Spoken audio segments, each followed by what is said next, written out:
विज्ञानाचा वापर आपण करत नाही. आपण कशा करता करतो? चंद्रयान बनवण्याकरता करतो. हे कशा करता करतात? हे दहशतवादी हल्ले करण्याकरता करतात.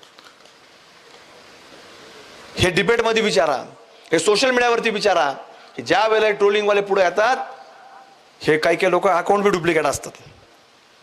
म्हणजे नंबर आपल्या एखाद्या कोणतरी कामगाराच्या नावावर घ्यायचा, बिचारा अडाणी असतो, त्याचा अंगठा घेतला, ते मोबाईलचं कार्ड आणलं, त्यानेच अकाउंट तयार करून टाकायचे. ते काय सगळे बी खरे असतात असं नाही, पण जे काही थोडेफार खरे असतील तर त्यांनाही आपल्याला थोडं जिथं जिथं दिसतील तिथं तिथं आपल्याला त्यांच्याकडे पाहावं लागणार आहे, ते सुद्धा आपल्याला पाहावं लागणार आहे.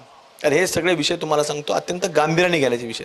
हे काय आजच्या कुठल्याही निवडणुकीचा अजेंडा नाही किंवा एखाद्या विषयाचा तात्पुरता विषय नाही, पण हे महाराष्ट्रामध्ये, देशामध्ये आपल्याला उद्याच्या काळामध्ये हे फक्त जसं आज काही लोकांनी आपण पाहिलं की काही लोकांनी त्यातला एक व्यक्ती मारला गेला, त्यांनी शपथ घेतली की जसं आपण पाहतो की 2047 साली आपले वेगळे स्वप्न आहेत की भारत जगातला सगळ्यात ताकदवान राष्ट्र झालं पाहिजे. तसं ह्या लोकांनी शपथा काय घेतल्या? ह्या लोकांनी शपथा घेतल्या की 2047 मध्ये भारत देश सुद्धा काय झालं पाहिजे? इस्लामिक राष्ट्र झालं पाहिजे. म्हणजे अशा शपथा घेणारे लोक कुठंतरी या भूमीमध्ये वास्तव्यास आहेत, काम करतात.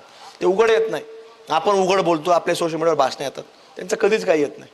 त्यांचा कुठलाही कार्यक्रम असेल, काही असेल, आपल्याला कळत सुद्धा नाही. तुम्हाला सांगतो, आपल्या मंदिराच्या बाहेर चपला गायब होतात. त्यांचे तुम्हाला सांगतो ना, त्या मस्जिदमध्ये गेले ना, ते सगळं सिस्टमॅटिक, एकदम सिस्टमॅटिक असतं. इकडं बाजूला ठेवणार सगळं, कारण बाहेर लोकांना नाही कळायला पाहिजे. त्याचा उद्देश एवढाच असतो की बाहेर लोकांना नाही कळायला पाहिजे एवढी संख्या इथे येते. आज छोट्या छोट्या ठिकाणी सुद्धा तुम्हाला सांगतो, तुमच्या गावात जर लोकसंख्या 500 असेल तर तिथं शुक्रवार दिवशी पहा 1000पेक्षा जास्त लोक तिथं नमाज पडायला येतात. हे इथंच नाही तर शहरात सुद्धा, ग्रामीण भागात सुद्धा, एखाद्या कुठल्याही भागामध्ये तुमच्याकडे तुम्ही विचार करता का इथं 50 लोक, एवढी गर्दी कसं काय होती? आपण त्या एखाद्या प्रमुख माणसाला विचारलं ना, क्या होतं, वो इधर काम को आते ना, इधर कुठं काहीच कामाला नाही, तू इथून कुठं कामाला आला?